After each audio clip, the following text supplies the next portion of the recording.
Hello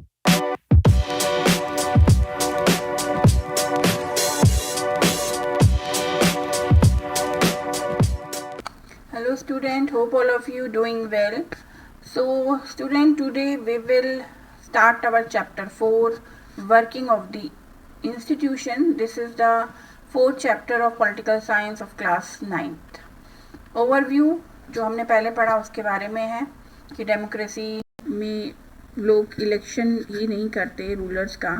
democracy में हम कुछ रूल्स और भी प्रोसीजर भी फॉलो करते हैं और वो कुछ पर्टिकुलर इंस्टीट्यूशन के थ्रू होता है. ये जो चैप्टर है ये उन्हीं डेमोक्रेसी के इंस्टीट्यूशंस के बारे में हमें बताएगा कि हाउ दे वर्क, कैसे काम करते हैं. तो let's take look for this working of institution, their work, their decision making. और इसमें हमें जो इंस्टीट्यूशंस होते हैं वो मेजर रोल प्ले करते हैं डेमोक्रेसी में. लेजिस्लेचर, एग्जीक्यूटिव और जुडिशरी जो 3 ऑर्गन ऑफ द गवर्नमेंट है उनके क्या क्या काम होते हैं. तो ये हम इसमें पढ़ेंगे. इससे पहले हम इलेक्टोरल पॉलिटिक्स में ऑलरेडी पढ़ चुके हैं कि किस तरीके से गवर्नमेंट का इलेक्शन होता है, कैसे सेंट्रल गवर्नमेंट होती है, फिर स्टेट गवर्नमेंट होती है. तो आज हम उनके वर्किंग पढ़ेंगे. How is a major policy decision taken. Major policy decision कैसे लिया जाता है उसको समझने के लिए यहाँ पे अगेन एक एग्जाम्पल के थ्रू आपका चैप्टर शुरू होता है. A government order. Okay. On August 13, 1990 the government of India issued N order. On August 13 में 1990 में गवर्नमेंट ऑफ इंडिया ने एक ऑर्डर इशू किया था. It was called an office memorandum. ये कहलाता है office memorandum. Like all government order, it had a number and is known by the OM number. जैसे कोई भी गवर्नमेंट ऑर्डर होता है उसमें एक नंबर होते हैं, तो इसमें भी एक नंबर होता है. हर गवर्नमेंट ऑर्डर, हर ऑफिस मेमोरेंडम में एक नंबर होता है. तो यहाँ पे देखिए ये नंबर जो यहाँ लिखा है वो सेम आपका यहाँ दिखेगा आपको. ये नंबर है, ठीक है. जैसे ये लिखा है डेटेड होती है तो कब इशू हुआ ये सारा इसमें डिस्क्राइब किया गया है. तो जैसे और कोई भी ऑफिस ऑर्डर होता है तो ऐसे इस ऑर्डर में भी एक नंबर है, डेट होती है. The joint secretary and officer in the department of personal and training in the ministry of personnel public grievance. और किसके थ्रू ये गया उसके बारे में होता है कि जॉइंट सेक्रेटरी, जो कि जॉइंट सेक्रेटरी के थ्रू ये ऑफिस मेमोरेंडम गया है, जो कि department of personal and training, ministry of personnel public grievance and pensions sign the order. इसको साइन किया है इन्होंने. It has quite short, barely 1 page. छोटा सा ऑर्डर है, हार्डली 1 पेज का है ये. It look like any ordinary circular और notice that you may have seen in school. ये एक नॉर्मली ऑर्डिनरी नोटिस की तरह लग रहा है जो हम अपने स्कूल में देखते हैं कि आता है. The government issues hundreds of order every day and on different matter. Government जो होती है वो लगभग एक दिन में मतलब 100 के करीब ऑफिस मेमोरेंडम निकालती है, ऑर्डर निकालती है. But this one was very important, become a source of controversy for several year. इस ऑफिस ऑर्डर को आपको इसलिए दिखाया गया है क्योंकि ये जो 13 अगस्त 1990 को इशू हुआ था गवर्नमेंट ऑफ इंडिया के थ्रू, इस लेटर ने बहुत सी कंट्रोवर्सी और कई सारे जो इश्यूज़ हैं वो क्रिएट कर दिए थे उस समय पर. But this one was very important and become a source of controversy for several year. बहुत सालों तक ये जो ऑफिस मेमोरेंडम है ये सोर्स ऑफ कंट्रोवर्सी का विषय रहा. तो हम देखते हैं कि क्या हुआ था, व्हाट वाज द डिसीजन. देखिए ये पूरा डिपार्टमेंट लिखा है जिसने ये करा था. This order announce a major policy decision. इस ऑर्डर में एक मेजर पॉलिसी डिसीजन अनाउंस हुआ था, यानी कि पॉलिसी डिसीजन मेकिंग का काम गवर्नमेंट का है जैसे आपने पढ़ा था. तो इसमें एक मेजर पॉलिसी डिसीजन लिया गया था. It said that 27% of the vacancy in civil posts and services under the government of India are reserved for socially and educationally backward class. इस ऑर्डर में ये कहा गया था कि लगभग 27% ऑफ जो वैकेंसीज है जो सिविल पोस्ट और सर्विसेज में निकलती है गवर्नमेंट ऑफ इंडिया के अंडर, उसमें से 27% जो सीट्स है वो रिजर्व कर दी जाए सोशली और एजुकेशनली बैकवर्ड क्लास के लिए. SEBC शॉर्ट में है, इसका फुल फॉर्म है socially and educationally backward class. SEBC is another name for all those people who belong to caste that are considered backward by the government. SEBC वो name है जिसमें उन लोगों को जिनको बैकवर्ड कंसिडर किया गया है, जिनकी कास्ट को बैकवर्ड कंसिडर किया गया है गवर्नमेंट ऑफ इंडिया के अधीन, उनको इसमें लिया गया। The benefit of job reservation was still then available only to scheduled caste and scheduled tribe. उस समय पर जो बेनिफिट ऑफ जॉब थे वो सिर्फ शेड्यूल कास्ट और शेड्यूल ट्राइब्स के लिए अवेलेबल थे। Now a new third category called SEBC was introduced, और फिर इस ऑर्डर में जो कि 1990 का है, इसमें एक नई कैटेगरी जिसको नेम दिया गया SEBC, socially and educationally backward class, वो नई कैटेगरी इंट्रोड्यूस की गई इस ऑफिस मेमोरेंडम में। Only person who belonged to backward class were eligible for this quota of 20% job. Other could not compete for these job. इसमें ये लिखा गया कि वो लोग जो कि बैकवर्ड क्लास के हैं वो एलिजिबल हो जाते हैं 27% ऑफ कोटा के लिए सिविल सर्विसेज में, गवर्नमेंट के अंडर जो आती हैं सिविल पोस्ट में, और कोई भी इस जॉब में इस कोटे में कम्पीट नहीं करेगा, सिर्फ SEBC में जो आते हैं लोग वही करेंगे। अब है decision maker, who decided to issue this memorandum. सबसे पहला क्वेश्चन ये होता है कि कौन डिसाइडेड करता है मेमोरेंडम को इशू कराने के लिए। Clearly such a big decision could not have been taken by the person who sign that document. Clear है कि कोई एक पर्सन जो सेक्रेटरी जिसने साइन किए वो अकेला तो नहीं होगा इस पे साइन करने, इसको डिसीजन को लेने वाला, क्योंकि बड़ा डिसीजन है।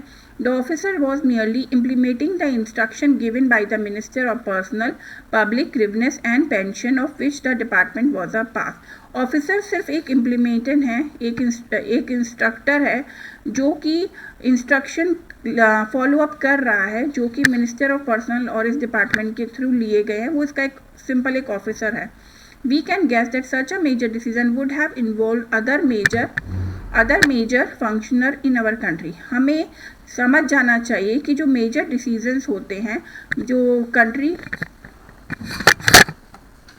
के मेजर फंक्शंस होते हैं, कंट्री के जो मेजर काम होते हैं, उसमें मेजर डिसीजन जो होते हैं उसमें कौन इन्वॉल्व होते हैं, इसको समझना चाहिए। You have already read in the previous class some of them, let us go for some main point that you covered them. तो इसको समझने के लिए कुछ पॉइंट कवर करते हैं। President is the head of the state and is the highest formal authority in the country. सबसे important क्या है, प्रेसिडेंट जो होता है वो हेड ऑफ द स्टेट होता है और हाईएस्ट फॉर्मल अथॉरिटी होते हैं कंट्री के। सबसे क्लियरली तो हमें ये समझना है, इसको याद रखना है। सेकेंड, वर्किंग ऑफ इंस्टीट्यूशन में कौन कौन से हेड हैं। Prime minister is the head of the government, prime minister government के हेड होते हैं और एक्चुअली यही कंप्लीट पावर को फॉलो करते हैं और इन्हीं के पास पावर होती है। प्रेसिडेंट तो एक नाम मात्र का या जिसे हम कहते हैं नॉमिनल हेड होता है। He take most of the decision in cabinet meeting, वो मोस्टली डिसीजन जो है वो प्राइम मिनिस्टर अपनी कैबिनेट मीटिंग में लेते हैं। Third, parliament consist of the president and 2 house. Parliament के 3 पार्ट्स होते हैं। फर्स्ट है हमारे प्रेसिडेंट, सेकेंड 2 हाउस में होते हैं लोकसभा और Rajya Sabha. Lok Sabha and Rajya Sabha 2 house of the parliament है। The prime minister must have the support of a majority of Lok Sabha member. Prime minister वो बनता है जिसको वो पॉलिटिकल पार्टी का हेड बनता है जो विन करता है इलेक्शन में, तो प्राइम मिनिस्टर को ऑब्वियसली लोकसभा के मेजॉरिटी ऑफ मेंबर का सपोर्ट होता है। So we all these people involve in decision regarding the office memorandum. तो इसका मतलब ये सब लोग इस ऑफिस जो मेमोरेंडम आया उसमें डिसीजन से इन्वॉल्व होते हैं, वो सब डिसीजन लेते हैं। The office memorandum was the culminations of a long chain of events.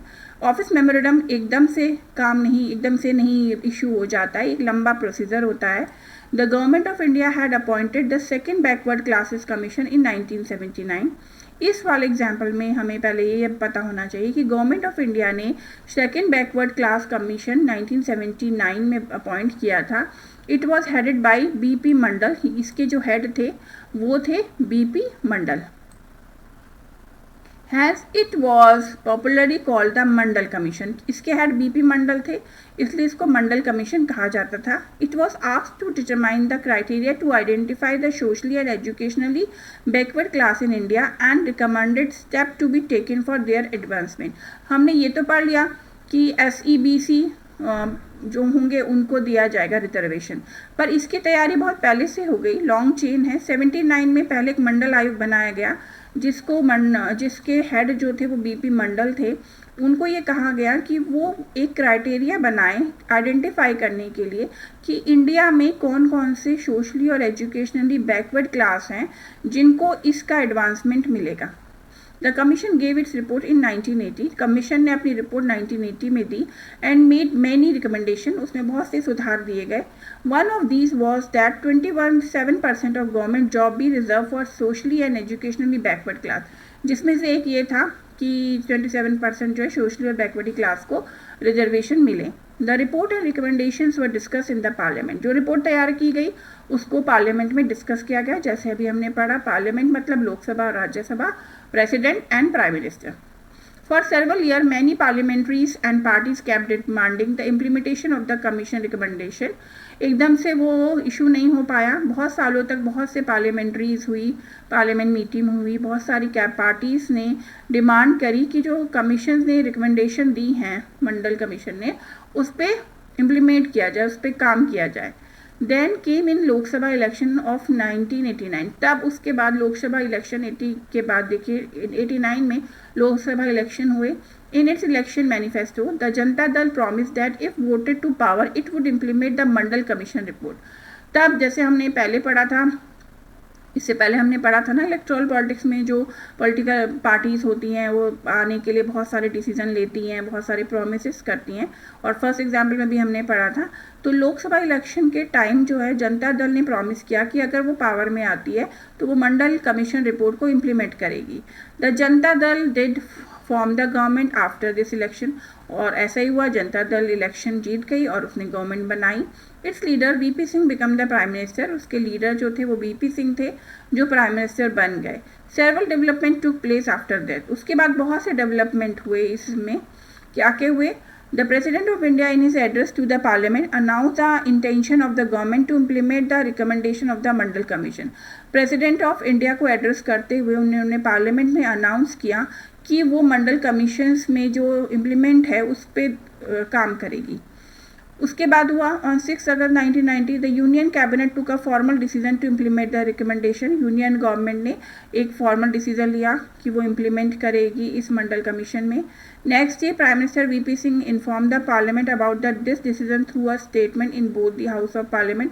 अगले ही दिन प्राइम मिनिस्टर वीपी सिंह ने पार्लियामेंट में इन्फॉर्म किया कि उन्होंने जो दोनों हाउस जो थे पार्लियामेंट में, उसमें अनाउंस किया कि उन्होंने इस स्टेटमेंट के थ्रू डिसीजन ले लिया है। The decision of cabinet was send to the department of personal and training. ये जो डिसीजन था वो कैबिनेट का जो पूरा डिसीजन था वो department of personal and training को भेजा गया। The senior office of the department drafted an order in line with the cabinet decision and took the minister approval. जो सीनियर्स थे डिपार्टमेंट के, डिपार्टमेंट ऑफ पर्सनल ट्रेनिंग के, उन्होंने उसका draft तैयार किया और उसमें उसे कैबिनेट में मिनिस्टर्स के अप्रूवल के लिए उसे ले आया गया। An officer sign the order on behalf of the union government. एक ऑफिसर ने यूनियन गवर्नमेंट के बिहाफ पे साइन किए। This was how OM number, ये जो नंबर है वो बना, और इस तरीके से 13 अगस्त को ये इम्प्लीमेंट हो गया, ये ऑर्डर बन गया। For the next few month this was the most hotly debated issue in the country. अगले कुछ महीनों में ये जो इशू था बहुत ही ज़्यादा डिस्कशन का इशू बन गया कंट्री में। Newspaper and magazine were full of different view and opinion in this issue. Newspaper और मैगजीन्स में इसके बारे में अलग अलग इशू लिए गए। It led to wide spread protest and counter protest, some of which were violent. इसके विरोध में बहुत सारे धरने हुए, कई सारे वायलेंट भी हुए। People reacted strongly because this decision affected thousands of job opportunity. लोग इससे बहुत इफेक्टेड थे क्योंकि इसमें बहुत सारी जॉब अपॉर्चुनिटी के लिए जो लोग सर्च करते थे उस पर बहुत ज़्यादा इफेक्ट पड़ रहा था। Some felt that existence of inequality among people of different castes in India necessitates job reservation. कुछ लोग सोचते थे कि जो इनइक्वालिटी है, जो जॉब रिजर्वेशन है, उसमें समाज में जो है लोगों के बीच इनइक्वालिटी हो जाएगी। They felt this would give a fair opportunity to those community who were so far had an educated been represented in government employment. और उनको ऐसा लगता था कि ये जो कुछ कम्युनिटी को फेयर चांस मिल रहा है कि वो रिप्रेजेंट गवर्नमेंट एम्प्लॉयमेंट हो सकते हैं और कुछ नहीं हो सकते, मतलब उसके साइड गुड और बैड दोनों ओपिनियन आए। Other felt that this was unfair as would be deny equality of opportunity to those who did not belong to backward community.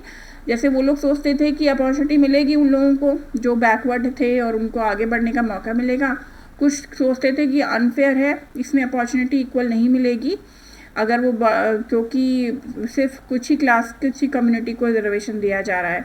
They would be deny job even though they could be more qualified. उनको भले ही वो ज़्यादा qualified हैं general people, लेकिन फिर भी उनको job नहीं मिलेगी.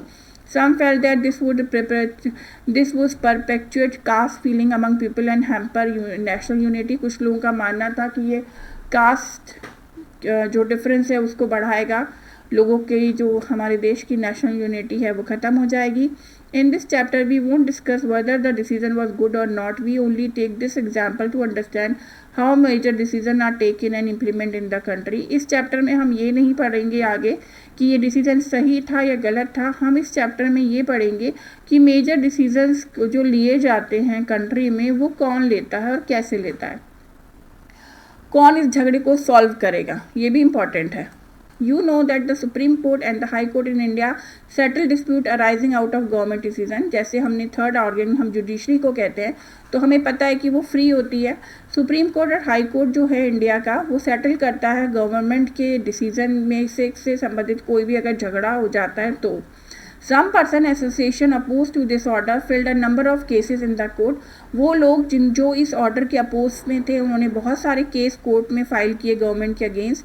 दे appeal to the court to declare the order invalid and stop its implementation. उन्होंने कोर्ट से अपील करी कि इस ऑर्डर को रोक दिया जाए, इसे इम्प्लीमेंट नहीं किया दिया जाए. The supreme court of India bunch all these cases together. जितने भी केसेस फाइल हुए, जो हमारा देश का सुप्रीम कोर्ट ऑफ इंडिया है, जो हाईएस्ट कोर्ट है, उसने सभी केसेस को एक साथ इकट्ठा किया. These cases were known as the Indira Sawhney and other versus union of Indian case. ये जो केस है, जैसे जो अपोज करता है उसका नाम आएगा, तो ये सब बंच बन गया. तो उसमें इंदिरा सहाने और यूनियन ऑफ गवर्नमेंट के अगेंस्ट ये केस किया है, मतलब इन दोनों का केस है, इसको ये नाम दिया गया. 11 जज of supreme court heard argument of both side. 11 जज बैठे सुप्रीम कोर्ट के, दोनों पक्षों का उन्होंने आर्ग्यूमेंट सुना. By a majority, the Supreme Court judge in 1992 declared that this order of the Government of India was valid. और इस तरीके से सुप्रीम कोर्ट के सभी जज जो थे, उन्होंने मिलकर 1992 में ये डिक्लेयर कर दिया कि ये गवर्नमेंट ऑफ इंडिया का जो ऑर्डर है ये वैलिड है. It at the same time the supreme court asked the government, और उसी समय पर उन्होंने ये भी कहा कि जो गवर्नमेंट ऑफ इंडिया है उसको मॉडिफाई करना चाहिए ओरिजिनल ऑर्डर में. It said that well-to-do person among the backward classes should be excluded from getting the benefit of reservation. उन्होंने ये कहा कि वो बैकवर्ड क्लासेस के वो लोग जो वेल हैं, मतलब जो अच्छी क्लास के हैं, जो अच्छे इकोनॉमिकली सेटअप हैं, सही है, उनको इस बेनिफिट, इस रिजर्वेशन से बाहर कर दिया जाए. उनका मानना था कि जो नीडी हैं उनको ही रखा जाए, जो ऑलरेडी वेल सेटेड हैं, जो कर सकते हैं, जिनके पास मनी है, जो एम्प्लॉय, जो मतलब जो फाइनेंशियली अच्छे लोग हैं, उनको इससे एक्सक्लूड कर दिया जाए. Accordingly, the Department of Personnel and Training issued another office memorandum on 8 September 1993. और जैसा सुप्रीम कोर्ट का ऑर्डर था उसके हिसाब से डिपार्टमेंट ऑफ पर्सनल और ट्रेनिंग ने दूसरा ऑफिस मेमोरेंडम इशू किया 8 सितंबर 1993 को. The dispute thus came to an end and the policy has been followed since that. और इसकी इस तरीके से जो झगड़ा है वो ख़त्म हुआ और वो पॉलिसी आज भी फॉलो हो रही है. तो हमने देखा कि एक ऑफिस और मेमोरेंडम में कितने लोग इन्वॉल्व हुए. पहले तो ऑफिस मेमोरेंडम पार्लियामेंट में गया, तो यानी कि हमारे प्रेसिडेंट, हमारे प्राइम मिनिस्टर, लोकसभा, राज्यसभा, सबके मेंबर इन्वॉल्व हुए. वो जिस डिपार्टमेंट से गया उसके सेक्रेटरी, उसके ऑफिसर्स इन्वॉल्व हुए. उसमें डिसीज़न लेने के बाद उसमें झगड़ा हुआ, तो उसमें सुप्रीम कोर्ट को भी इन्वॉल्व होना पड़ा. तो इसमें यानी कि वर्किंग ऑफ इंस्टीट्यूशन, किसी भी गवर्नमेंट ऑर्डर में कितने इंस्टीट्यूशंस वर्क करते हैं, ये मेन मोटिव था आपको इस एग्जाम्पल को समझाने का. तो उसको समझने के लिए हमें ये जानना होगा कि पॉलिटिकल इंस्टीट्यूशन की क्या नीड है. नीड फॉर पॉलिटिकल इंस्टीट्यूशन हम यहाँ से शुरू करेंगे नेक्स्ट वीडियो में.